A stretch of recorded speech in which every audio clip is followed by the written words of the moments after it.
Bienvenidos otra vez a una de las entrevistas que hacemos aquí en el canal de YouTube, en la escuela. Esta vez tenemos de invitado a uno de los habituales de la escuela, ya que es profesor de la escuela, que es Alfredo Navarro. ¿Qué tal, Alfred? Muy buenas, muchas gracias por invitarme. Ya ves, viste, teníamos que hablar de otras cosas, por eso viniste. Sí, bueno, tengo algunas preguntas para hacerte. Estas son mis preguntas, papel arrugado, porque lo llevo en el bolsillo desde hace 2 días.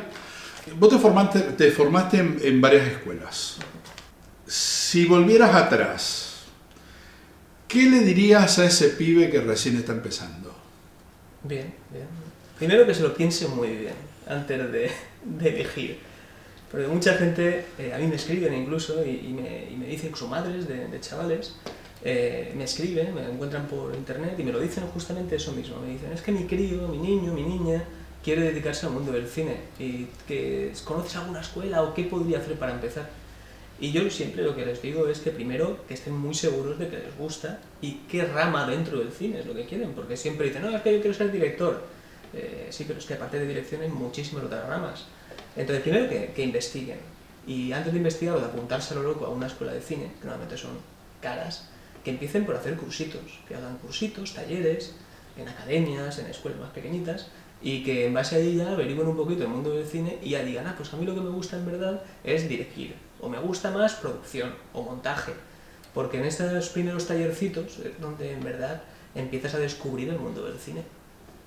Entonces les recomendaría eso, que primero que investiguen y que se apunten a tallercitos pequeños, y que luego, si les sigue gustando, entonces ya que se lancen a la piscina y que vayan a la escuela, porque la escuela es un apartado muy importante dentro de lo que es la formación de una persona, pero también la formación un poco, como diría yo, más personal.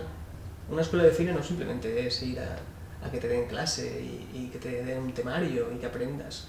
También conoces gente, también vas a coincidir con alumnos que tienen tus mismas inquietudes, y eso es muy importante también del proceso de una escuela de cine. El compartir, el conocer gente con tus mismas inquietudes que te permitan también un poco vivir y experimentar 24 horas al día el mundo del cine. No ir, sentarte, que te den la explicación de lo que quieres y te vayas a tu casa y a otra cosa.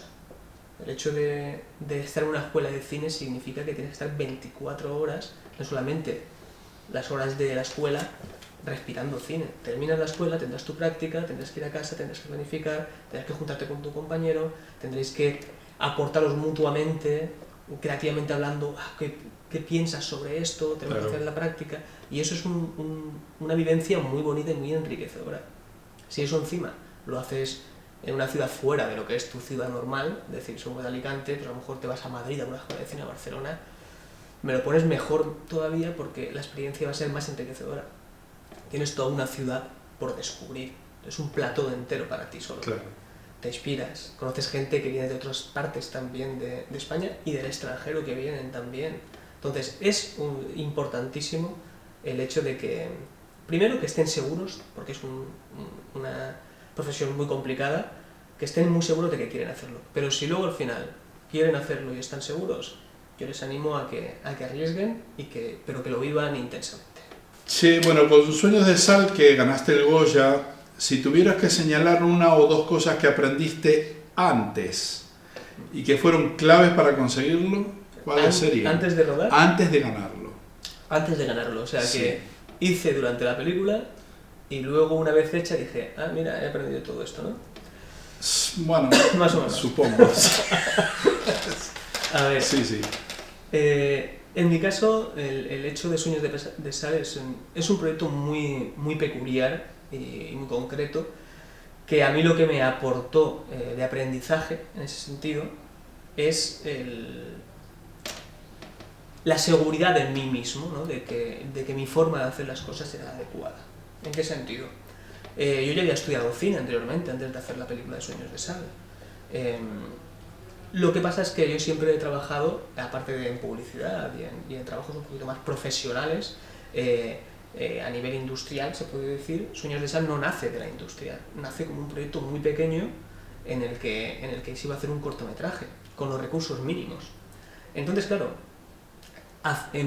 enfrentarte a ese tipo de producción, que es muy pequeñita, yo solo con una cámara de vídeo, qué cámara utilizas, no hay presupuesto, muchos medios, mucha escasez en todos los sentidos, termina creciendo, y al crecer empiezas un poco a ver que un corto se transforma en una película, en un largometraje. Y te planteas, ¿no? Decir, bueno, pero de un cortito a un largo, ¿y qué hacemos con el largo? Y ese plan, bueno, no sabes hacia dónde ir, ¿no? Entonces fue un aprendizaje muy interesante, sobre todo creativo, ¿no? El hecho de enfrentarme a no tener un guión, a retratar la vida de personas de mi pueblo. Entonces ahí aprendí en cierto modo a cómo contar una historia sin necesidad de tener un guión de hierro, que digo yo siempre, sino a tener una estructura clara, a saber qué quiero contar, pero no la manera de. Y ver cómo se va evolucionando poco a poco el proyecto, y de un corto se transforma en un largo, que eso significa también un cambio de formato, la manera de contar la historia es diferente a la del cortometraje, y al final, como bien has dicho, que ese cortometraje que se pone largo llegue donde llegue y termina pues, ganando un Goya, desde la lejanía un poco de haberlo ganado, valoras mucho más, ¿no? ese esfuerzo que se hizo, porque dices tú, ¿cómo puede ser que este humilde corto, que luego es largo, con todos los problemas técnicos y carencias que ha tenido técnicas, ha llegado donde ha llegado, ¿no? Y al final aprendes a que sí es importante la técnica, y sí que es importante, ¿no? el tema de hacer las cosas perfectas, y que profesionalmente hablando está todo bien, pero hay otras cosas también dentro del mundo del cine que son importantes, ¿no? El transmitir, el llegar, el saber contar las historias, el comunicar. Y en ese sentido no es tanto tener una historia grabada con la mejor cámara del mundo, sino el hecho de ese mimo o cariño que le estás dando al proyecto. Y eso se transmite, esté grabado con un teléfono móvil o con una cámara. Súper profesional. Por tanto, a mí lo que aprendí de Sueños de Sal, que fue mi primer largometraje oficial y profesional, legal, es en que se pueden contar historias con escasez de medios, llegar muy lejos, incluso poder competir, entre comillas, con grandes producciones con mucho más presupuesto, y que la forma en la que yo pensaba de hacer cine desde el primer momento que salí de la escuela, que era se pueden hacer historias sin necesidad de estar en grandes ciudades, sino desde mi pueblo, con mis medios y con escasez de medios, se puede contar las historias, se puede hacer cine. El hecho de que la profesión te reconozca ese proyecto significa que ellos también valoraron esos pros y esos contras que tiene la producción, y decidieron que ese año merecía el Goya. Por tanto, me reafirmé a mí mismo en el que se puede, y no voy desencaminado. Entonces, después de ganar el Goya, uno siente que ya está, ya aprendió todo lo que tiene que aprender. En absoluto. ¿O uno sigue aprendiendo? Nunca se deja de aprender, y siempre hay que estar a la última, y más ahora con todas las nuevas tecnologías, inteligencia artificial y 40.000 cosas que van saliendo. Es decir, el que crea que lo sabe todo está muy equivocado, ¿no? Es decir, nunca terminamos ni acabamos de aprender, hay que estar siempre aprendiendo. Sí que es verdad que el hecho de ganar el Goya lo que hace es un poco una presión sobre ti mismo en un principio, que dices tú, ostras, ¿ahora qué hago, no? Es decir, vengo de aquí, ¿cuál es mi siguiente paso? Y siempre, cercano a ese momento, siempre te planteas esa presión encima de tus hombros, de mi siguiente película tiene que ser mejor, tengo que elegir muy bien qué proyectos son los que voy a hacer a partir de ahora, porque claro, si vengo de aquí no puedo ir atrás, ¿no? Es decir, son tonterías al final que te planteas en un principio como presión. pero luego te das cuenta de que eso son tonterías, nunca mejor dicho. Sí. Y al final, el Goya lo que te da, en cierto modo, es el haber llegado y el haberte situado, en cierto modo, a nivel profesional y que te conozca más gente de la que te conocía, incluso que a nivel profesional que se te reconozca, pero hay que seguir luchando, hay que seguir planteando proyectos, hay que seguir buscando historias, escribiendo en el caso de que se sea guionista también, y no parar. Y cada historia, pues siempre con la mentalidad de que sea mejor, pero no con la mentalidad de volver otra vez a ese festival o a ganar esto o lo otro, ¿no? Al final, los que nos dedicamos al mundo del cine, queremos contar historias. Y algunas historias serán mejores, otras peores, otras funcionarán más, otras funcionarán menos. Pero al final lo que tenemos que hacer es no parar de contar historias, no perder esa ilusión. Sí, sí, exactamente. Bueno, esta un poco ya la contestaste antes, pero como la tengo acá, porque la tengo acá. Che, y si un pibe viene y te dice, quiero ser director, pero no sé por dónde empezar. No sabes por dónde empezar. Pues si no lo sabes tú, voy a saberlo yo, ¿no? En ese sentido. A ver, si quieres ser director, y lo tienes muy claro, empieza por hacer, por grabar, por rodar. Y no me vale la excusa de, no, es que no puedo, no tengo cámara. Pues coge el móvil. Empieza a ver películas como si no hubiera un mañana. ¿Por qué? Porque se aprende así también. Para mí, yo siempre digo que una película es como un libro de texto. Es decir, es lo mismo, tú ves una película y estás aprendiendo, estás viendo cómo otras personas están dirigiendo, estás analizando esa manera de contar las historias. Y si tú quieres ser director, sí que es verdad que tienes que tener unas nociones muy amplias de todos los sectores dentro del mundo del cine. Tienes que saber de fotografía, tienes que saber de montaje, tienes que saber de dirección, de guión, de todo. Luego te especializarás en dirección, está claro, pero tienes que saber toda la industria. O te apuntas a una escuela y de primera mano te pegas contra un muro muchas veces. Es decir, yo quería ser director y me he apuntado a la escuela y me he dado cuenta de que esto no es lo mío. Bueno, pues a lo mejor tienes que apuntarte a la escuela para darte cuenta. O quiero ser director, hoy en día hay muchísimos libros, muchísimo material en internet que te permiten, de primeras, empezar a investigar. Sí, tantear. Tanteas, como bien dices, ves, oye, pues sí, mira, pues no, pues tal. Y en el momento ya has empezado a coquetear con el mundo del cine o con la dirección, entonces ya tienes que tomar la decisión. ¿Esto quiere ser algo serio? ¿Quiero que mi vida sea el cine? ¿O esto me lo tomo como un hobby, de vez en cuando me junto con los coleguitas o con unos amigos y hacemos algún cortito? Sí. Porque la gran decisión que hay que decirle a un niño o a un chaval o a una chavala que está empezando es que si tú quieres ser director o quieres dedicarte al mundo del cine, estás tomando la decisión de que este es el trabajo al que te vas a dedicar el resto de tu vida. Sí. No eres un funcionario, no eres un profesor de escuela, no eres un albañil o un electricista o un chapista que arregla coches. No, son mundos completamente diferentes. El hecho de querer dedicarte al mundo del cine es una decisión muy fuerte que tienes que entender. Tienes que entender de que no siempre hay proyectos. Si eres director, tienes que buscar esos proyectos, o escribirlos, o buscar los guiones, buscar que te den una oportunidad a una productora de poder confiar en ti para dirigir. Si no te tocará a ti mismo intentar emprender tus propios proyectos. Es un mundo muy complicado.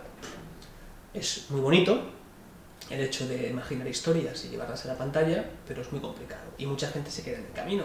Entonces, no es desilusionar a la gente, es simplemente, si tú quieres ser director y lo tienes claro, adelante, pero tienes que apostarlo todo. Si te quedas a medias, el que va a conseguirlo es el de al lado que lo está dando todo. Claro. Entonces, es un mundo y una profesión muy dura y de mucha competencia. Esto nos lleva a creatividad y talento, están muy bien, pero ¿hasta qué nivel alguien que se quiera dedicar a la dirección? Porque al guión sí, hay una cuestión técnica que sí o sí no te la podés saltar, pero ¿hasta qué nivel alguien que se quiera dedicar a la dirección tiene que conocer todo el aspecto técnico de cómo se realiza una película, una serie, hasta un anuncio, podría decirte? A ver, un director no solamente tiene que saber técnicamente cómo se hacen las cosas, ¿vale? Tú tienes que saber como director lo que se puede hacer y lo que no se puede hacer. Si yo le digo a un director de fotografía o a un jefe de departamento que quiero algo, tengo que ser consciente, primero, de que lo que le estoy transmitiendo es factible y se puede hacer. De otras maneras, mi jefe de departamento me va a decir, eso no se puede hacer, si no se puede. Pero si el director ya sabe que eso que pide es realizable, es importante, ¿vale? Otra cosa es que sepa cómo llegar a conseguirlo, ¿vale? Es decir, no tiene por qué saber cómo llegar a ese tipo de iluminación o cómo llegar a hacer un tipo de efecto concreto que tiene en la cabeza porque ha visto una referencia, por lo que quieras. Ya están los jefes de departamento que técnicamente hablando le van a aportar a ese director la manera de llegar a eso. Pero sí que tengo que saber, como director, primero que lo que estoy pidiendo no es una locura y que es factible, porque hay que tener en cuenta que el cine es una parte creativa, es una parte artística, pero hay una parte técnica importante. Y un director tiene que plantear su guión técnico y esa propuesta visual que hace. Y esa propuesta visual, cuanto más sepa de montaje, de efectos especiales, de fotografía, de color, de 40.000 cosas, de interpretación, cuanto más sepa, más rico va a ser su propuesta visual. Claro. Porque va a estar pensando a la hora de escribir en todos estos apartados técnicos. Que luego, si tiene alguna duda, está claro que no tiene que ser especialista en.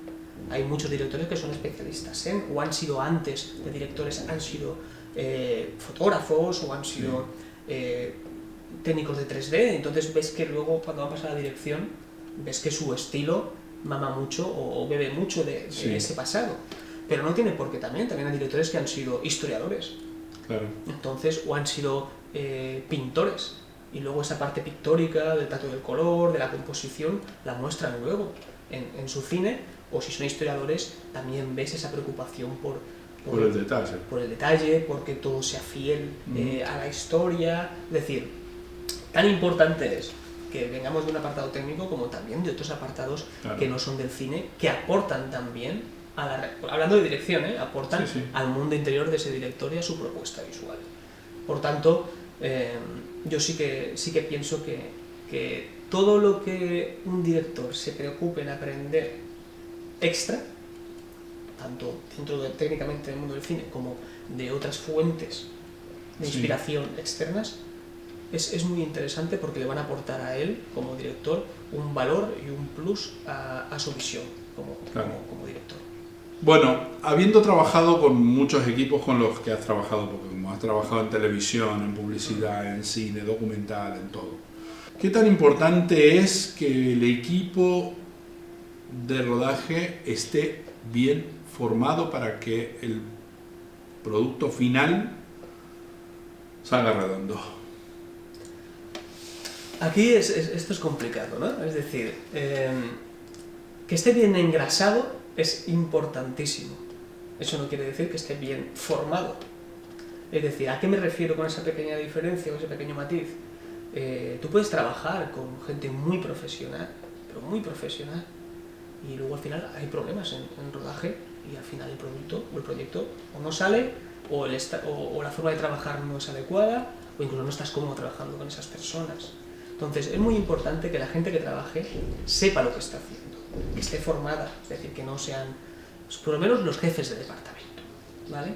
Que luego quieres trabajar con gente menos formada o imprácticas que quieren tal, que están aprendiendo, muy bien, pero al final son gente que le está dedicando el 100%.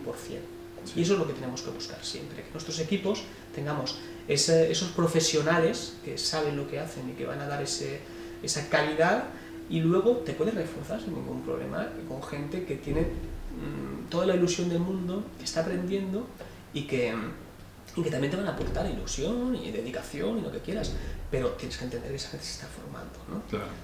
Pero siempre tienes que tener esa formación y esos jefes de departamento que son los que joder, es de una profesión, los que son profesionales, ¿no? Y van a tirar del carro. Entonces, ¿es importante? Sí, es importantísimo que la gente esté formada y que tenga claro qué trabajo se está haciendo y qué proyecto es. Esto sí, cada sector dentro del audiovisual en general es diferente. Claro. Yo siempre digo, es que trabajas con los mismos. Y digo, no, no trabajo con los mismos. Es decir, yo trabajo con los mismos cuando hago este tipo de proyectos. Claro. Es decir, yo no voy a pillar al mismo director de fotografía, por muy amigo que sea, para un documental de naturaleza que para una película de ficción. Totalmente. Porque tienen estilos completamente diferentes. No es porque no sea profesional y no sepa, no, es que igual que yo soy un director que puede tener un estilo propio, claro, y esté más cómodo trabajando dentro de ciertas historias, también un director de fotografía también se siente más cómodo dentro de un apartado, es decir, uno más de terror, otro más de ficción. Totalmente. Bueno, entonces, al final es encontrar a las personas adecuadas para el proyecto adecuado. En el momento encuentras eso, te das cuenta de que no es el más profesional el que mejor te hace esa faena, es el más adecuado, para eso.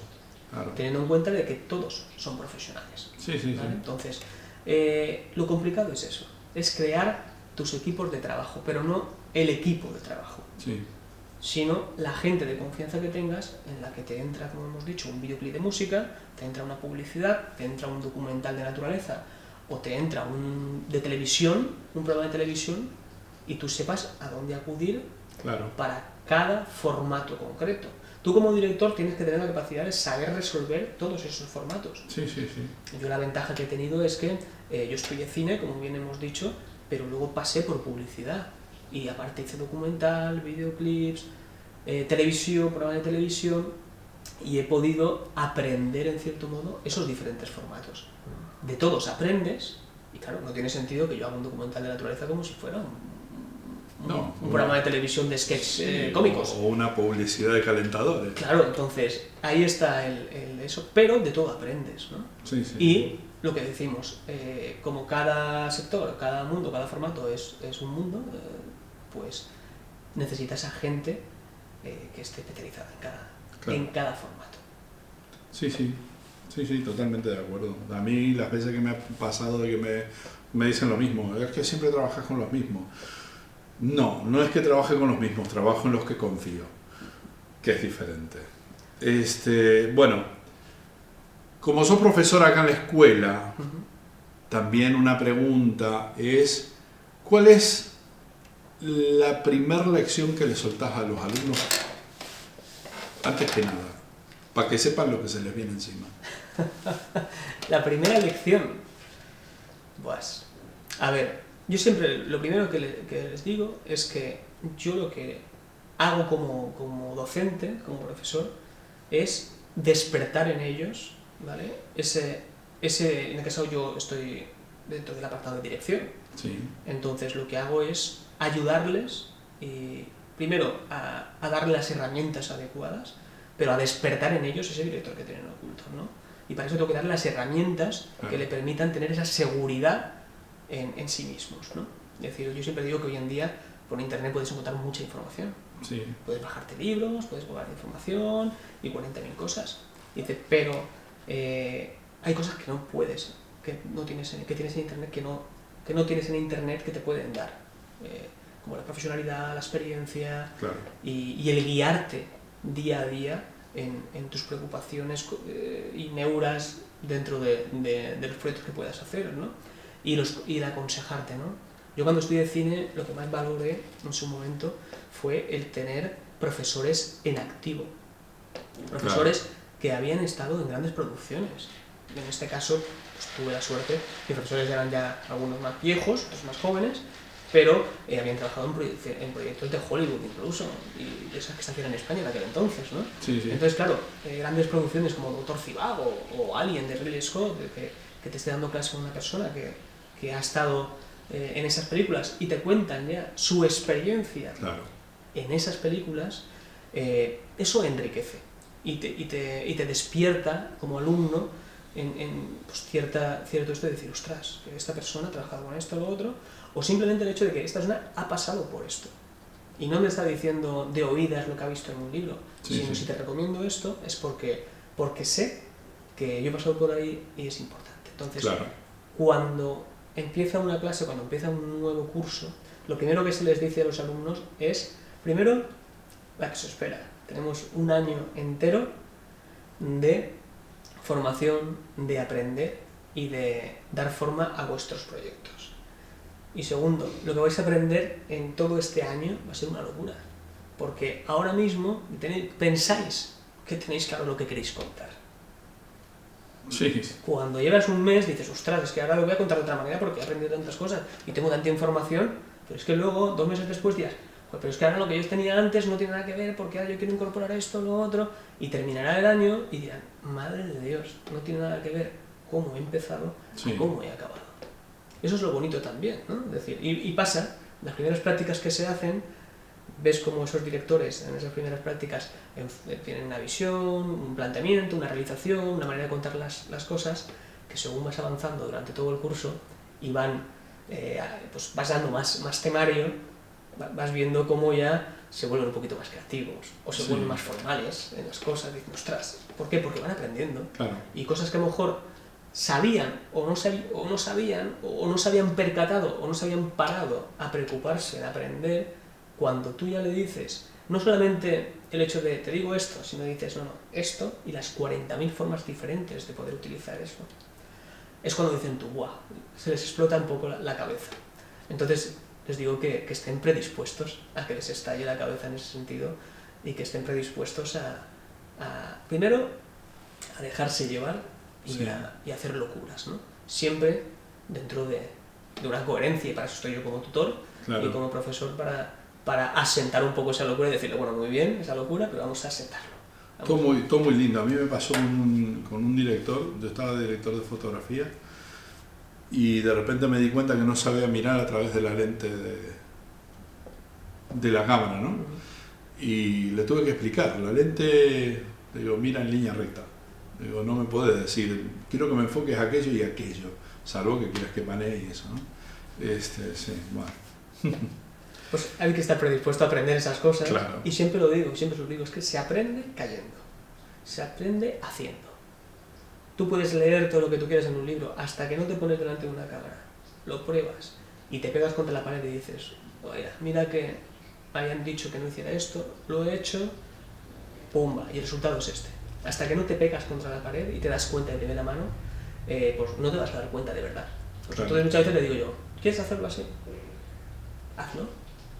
Ahora es el momento. Claro. Ahora que estás estudiando, ahora que estás en las prácticas, es el momento de que te la pegues. Claro. Yo te aconsejo que vayas por aquí. Pero si tú quieres ir por esta parte, vale, hazlo, yo te acompaño. Yo voy a ver que te vas a caer. Y te estoy diciendo, dátela. Cuando te la des, igual luego dices, ostras, pues igual tenía que haber hecho caso un poco más a lo anterior. O al contrario, dices, me la he pegado y luego tienes la manera, un montaje o como veamos, de solventarlo, de dar una vuelta. Bueno, claro. Es un trabajo creativo que también trabajamos, es decir, trabajamos tanto el hecho de saber hacer las cosas como el hecho también de resolverlas a posteriori. Y eso es una parte muy creativa que muchas veces en la escuela no te enseñan. En la escuela te enseñan al clasicismo, a los planos, esto y lo otro, a la narrativa, sí, te enseñan toda la parte más formal de lo que es el mundo del cine, pero la parte más creativa, loca o un poquito más de creatividad suelen pasar por encima, ¿no? Ciertas escuelas sí que es verdad que tienen ese sello un poquito más experimentales, sí. Pero las escuelas normales y corrientes suelen ser bastante clásicas en ese sentido. Hablando de errores y eso de pegártela, todos cometemos errores diariamente de a montones. ¿Hay algún error tuyo que recuerdes con cariño, pero que te enseñó algo muy importante? Con cariño. Sí, esos errores que errores muchos, ¿eh? Errores siempre, porque en cada momento siempre cometes ciertos errores y sobre todo es cuando experimentas, ¿vale? Pero si hablamos de los inicios, que son errores garrafales, por la incultura, en cierto modo, ¿no? Sí que es verdad que... A ver, hay varios, uno menos profesional y otro más profesional, ¿no? Es decir, la primera vez que coges una cámara, por ejemplo. Eso me pasó trabajando en televisión como operador de cámara, como cámara NG, que se dice. Pues yo me centraba mucho en la composición, entonces yo iba, hay que hacer una noticia, y me enviaban con la cámara, y yo una cámara de estas grandes, voy, planto el trípode, antes de plantar el trípode miro el sitio como si fuera eso, a ver dónde pongo la cámara, la perspectiva, la composición, todo perfecto, cuando era una noticia que había que hacerla rápida, llevarla y tal, y claro, todo, y cuando ya lo grabo, todo precioso, una composición y una fotografía increíble, como cámara NG, ¿eh? Ahora, llegas a la televisión y cuando injertan todo el tema, no había hecho bien el balance de blancos, estaba toda la imagen azul. Claro, ahí te das cuenta de decir, a ver, aprende, ¿no? Es decir, no te centres tanto en esto, ¿no? Tal, sino hay unas cosas que tienes que ir respetando, hay un orden de trabajo, claro. Llegas, planteas, visualizas la cámara, la parte técnica de la cámara, el sonido que entre bien, esto, el balance, pim, pam, pam. Entonces, en ese momento, por ese punto de joven, de querer hacerlo todo increíble, precioso, creativo, te planteas o te ofuscas tanto en unas cosas y dejas de lado otras cosas, ¿no? Y entonces aprendes a que, bueno, está muy bien la composición, está muy bien el que tal, esto y lo otro, pero hay que seguir unos órdenes. Claro. Hay que hacer todo bien, y en el momento ya tienes todo bien, entonces ya te planteas el resto, ¿no? Decir, bueno, ahora vamos a ponernos espléndidos, a ver la composición que quede bonita, esto y lo otro. Eso, de las primeras veces que cogía una cámara con 17, 18 años. Y luego ya más de adulto, con 20 y pocos, como ayudante de dirección, pues me dieron una gran lección también de uno de mis errores, que era el pensar que, como bien hemos dicho antes, que lo sabía todo y que como ayudante de dirección, por ejemplo, que estaba trabajando en aquel entonces, si chillaba más, me hacía más de respetar o sabía más. Claro. Y entonces, en uno de los trabajos que yo hice, también me dieron una lección clave, un director de fotografía, que yo le tenía mucho aprecio también, bueno, lo sigo teniendo, ¿no? No se lo perdiste en su momento. Pero me dio una lección clara, él era mucho mayor que yo, claro, yo tenía 20 y poco, 24, 25, y yo estaba como ayudante de dirección en producciones de publicidad, de estas antiguas, que se hacían todavía en negativo de cine, entonces que había un ritual que es diferente al de ahora. Pues, había que revisar cada toma de la ventanilla, que no hubiera una gotica de polvo, bueno, había muchas cosas técnicas del mundo del cine, de cargar el chasis, de esto, de lo otro, de revisión, que hoy en día eso no lo tenemos, ¿no? Hay otras. Claro, por las prisas, por el llegar a tiempos, producción que te está machacando y tú como en dirección quieres tenerlo todo controlado, esto y lo otro, pues un poco en ese sentido yo me pasaba de la raya, siempre pues, levantando la voz, exigiendo más de la cuenta, en tiempos, en esto y lo otro, cuando este hombre me explicó muy bien que no consistía la cosa así, ¿no? Tuvo un pequeño... que eso yo con 24 años me tocó el ego, ¿no? Claro. Alzó la voz, me dijo, Alfredo, yo me quedé ahí, todo el mundo callado, ven aquí un momento, por favor, dale. Y estando al lado suyo, me explicó muy bien cómo te consistía el trabajo de ayudante de dirección, con dos palabras muy concretas. Entre una de ellas era que yo no tenía mucho sentido que yo estuviera allí, perdido al lado de la cámara, mirando el reloj y pensando que no llegábamos a tiempo, esto y lo otro, sino que tenía que leer claramente lo que es todo el rodaje. Y para leer el rodaje tienes que estar encima. Y si tú estás esperando a que el operador de cámara o que tirar plano y ahora mismo tú no sabes en qué momento está el rodaje, no vas a poder calcular los tiempos que quedan, claro. O no vas a saber tampoco cómo solucionar esos problemas. Si yo estoy al lado de cámara, estoy viendo que están haciendo las marcas de foco, si yo estoy viendo en vestuario, maquillaje, peluquería, en qué momento está el actor en concreto, por lo menos sé, y sé también medir qué tiempos tarda o estar montando un trago, si yo leo en general todo lo que es el rodaje, voy a tener un control mucho más factible de los tiempos y de qué nos quedan o cómo solucionar las cosas. No sirve de nada estar ahí detrás y levantar la voz diciendo venga que tenemos prisa, que esto no sé cuánto, no sé quintos. No porque tengamos prisa, no porque yo alce la voz va a ir más deprisa el asunto. Eso fue una gran lección que yo aprendí y eso ya fue ya a nivel profesional. Lo que pasa es que claro, era recién salido yo de escuela, claro. En el que lo que decimos, te enseñan las cosas del libro de texto y cuando te enfrentas a la realidad, y encima yo tuve la suerte o desventaja de salir de escuela de cine y ya directamente entrar como ayudante de dirección en proyectos bastante grandes, sí.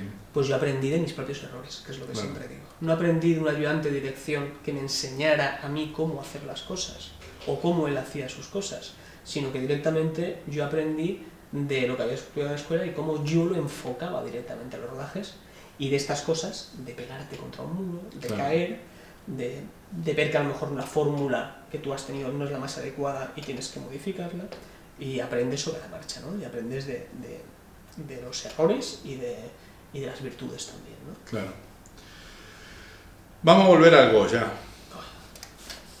Es la última película, la última pregunta del Goya que tengo. ¿A qué nivel te ayudó profesionalmente? ¿Te abrió puertas que estaban cerradas antes? ¿No te abrió una mierda? ¿Seguiste igual pero con un trasto más en casa? ¿Cómo es?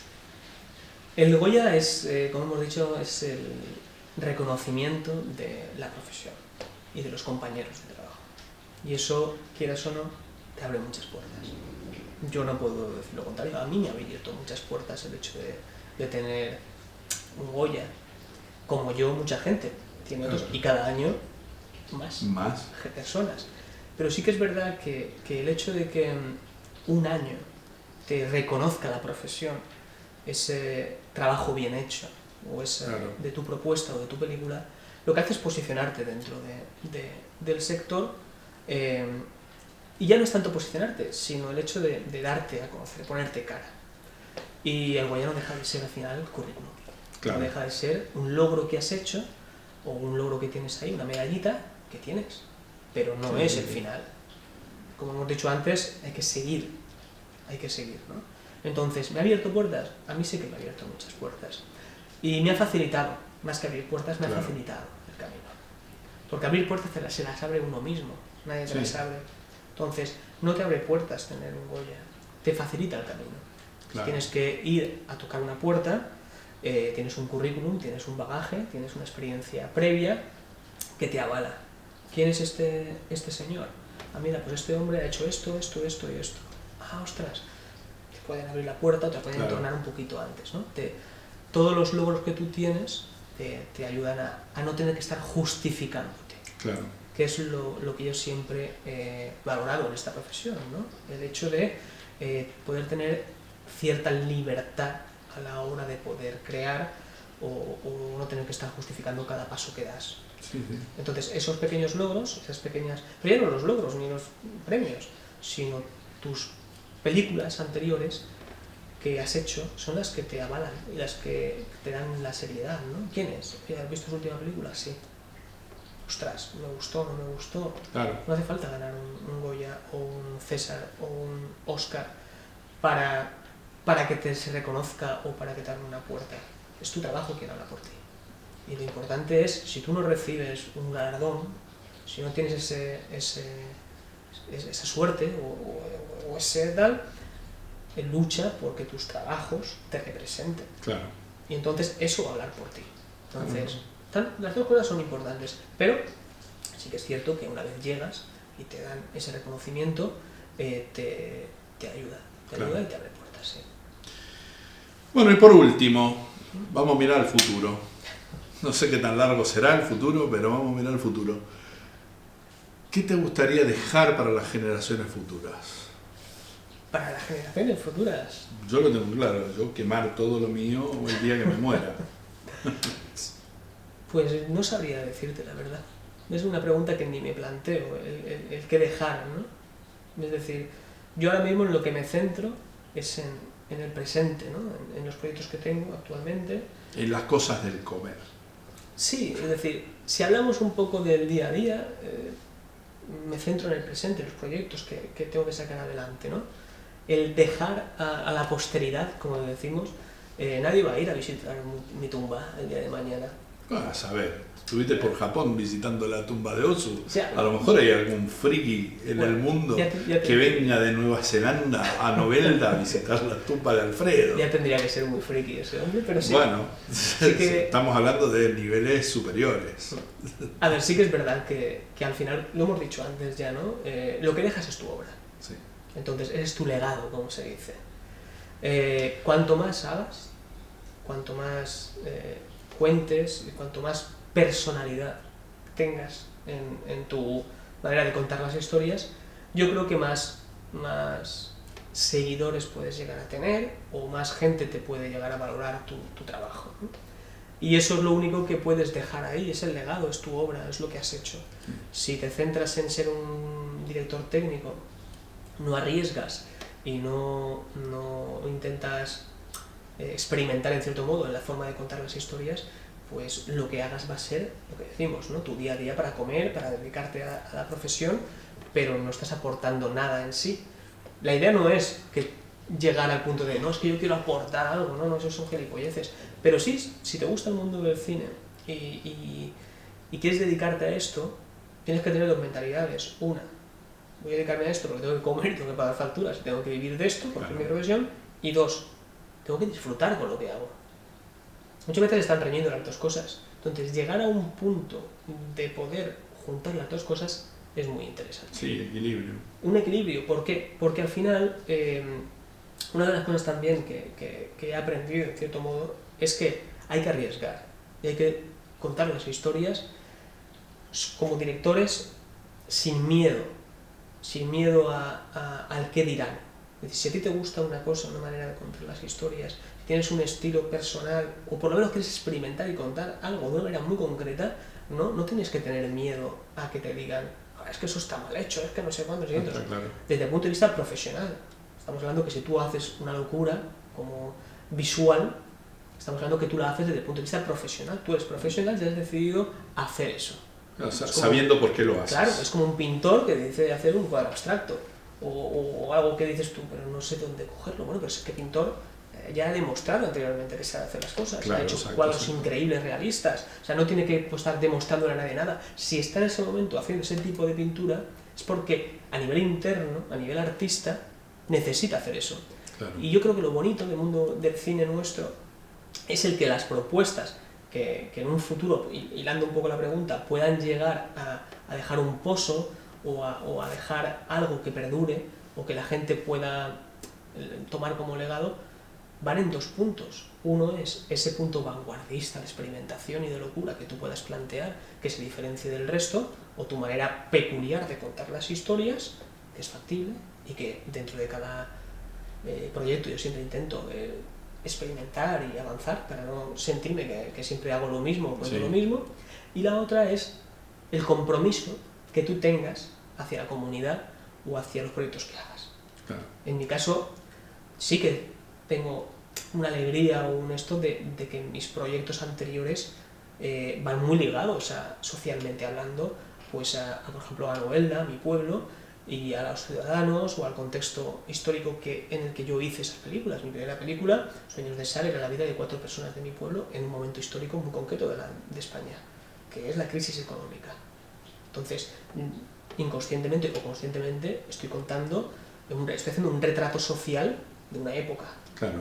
El día de mañana, cuando alguien quiera estudiar el fenómeno de la crisis de aquella época, mirarán los libros, mirarán las películas que se hicieron en aquel momento y por mi película, al llegar donde llegó, pues estará posicionado un poco en ese año. Claro. Como un reflejo social de aquel momento. Sí. Eso ya estás dejando ahí un pozo, ¿no? Pero al mismo tiempo, mi segunda película, que fue Novelda Japón, hace un retrato social de también otro momento histórico que se estaba pasando, en todo sentido, de diferentes países y diferentes personas. Y mi última película que estoy haciendo, que es mi tercer largometraje, es un retrato histórico de 100 años de historia de un equipo de fútbol, pero indirectamente también de una población. Claro, un pueblo. Entonces, eso al final sí que deja un legado porque estás haciendo un compromiso social o retrato social y cultural de esto. Y eso sí que es cierto que no es simplemente una historia de ficción que te has imaginado, sino que tiene ese carácter. Sí, tiene ¿no? ese punto. Entonces sí que es cierto que yo estoy muy orgulloso de que el día de mañana, dentro de 20, 30 años a lo mejor, se pueda ver una de mis películas y no se estudie, pero sí se vea con los ojos de, mira, esto así es como se vivía allí hace 30 años, o mira, esta es la historia de esta población, ¿no? Es interesante también esa connotación social y cultural que tiene el cine. Sí. Y no deberíamos perderla, creo yo. Aún así, y siempre lo decimos, cualquier película de ficción también se puede ver con esos ojos de se hizo en este contexto, en esta historia. Bueno, creo que es un trabajo que hay que hacer siempre. Exactamente. Ver el contexto en el momento en que se hizo la película. E incluso son retratos sociales y culturales del momento, claro, ¿no? Es decir, hasta una película de terror te está mostrando las preocupaciones y esas inquietudes de ese momento en el que se hizo la película, porque ya esa temática que han elegido retrata en cierto modo también esa preocupación en todo momento, ¿no? Sí, totalmente. Entonces, el cine tiene esa magia. Y yo creo que tiene que estar en todos los institutos, universidades y colegios. Al igual que tú lees un libro de historia de la Segunda Guerra Mundial, o de Napoleón, o de cualquier época histórica de la humanidad, hay que complementarlo con películas también históricas, o películas documentales, o películas que hablen sobre ciertos temas, porque Sí. acercas al estudiante o al alumno otra manera de conocer la historia, ¿no? Y tendría que ser así. Sí, totalmente. Yo siempre me acuerdo de una frase, Ray Bradbury decía que King Kong, la película King Kong, la original, tendría que estar expuesta constantemente en un museo. Totalmente de acuerdo. Para mí también debería ser, el cine debería para mí debería ser materia obligatoria en los institutos. Para mí es muy bonito el hecho de entrar en un museo y ver videoarte. Totalmente. Es precioso. Hace poco, como he dicho, estaba en Japón, en Hiroshima, y entré en el museo de Hiroshima, y aparte de impactarte, había un apartado del museo simplemente de audiovisual. Y yo me senté y estuve 40 minutos viendo esos testimonios y viendo ese planteamiento visual, que no tiene nada que ver con una película, pero es un planteamiento visual para museo, museo. que yo salí de allí tocado. Es que eso también es claro. cine. Y como directores, pues tenemos que aprender a ver dónde queremos que se vea nuestro producto. Y nos daremos cuenta entonces que hay una riqueza visual, o hay una riqueza de formatos y de planteamientos, que no es simplemente yo hago una película para ir a verla en pantalla grande en el cine. Exacto. ¿No? Es que podemos ir a cualquier lugar, incluso a lo mejor dentro de 20 años habrán nuevos lugares y nuevas formas de contar. Formas, totalmente. Entonces, por eso es importante lo que hemos dicho antes, no estar abiertos a esas nuevas tecnologías, no parar de formarse y arriesgar. Es decir, bueno, pues quiero contar esto, ¿de qué manera? ¿Hacia dónde voy? ¿Dónde quiero que se vea esta producción? Y ahí te darás cuenta de que siempre estás ilusionado con nuestra profesión. Claro. Y siempre estarás ilusionado de seguir aprendiendo y de seguir contando cosas, porque no te estancarás en contar siempre lo mismo de la misma manera. Muy bien, hasta aquí hemos llegado, don Alfredo. Sí, bueno, gracias por venir y espero que hayan disfrutado. Ha sido muy ameno. Bueno, así que gracias por aguantarnos hasta aquí y seguimos en la siguiente.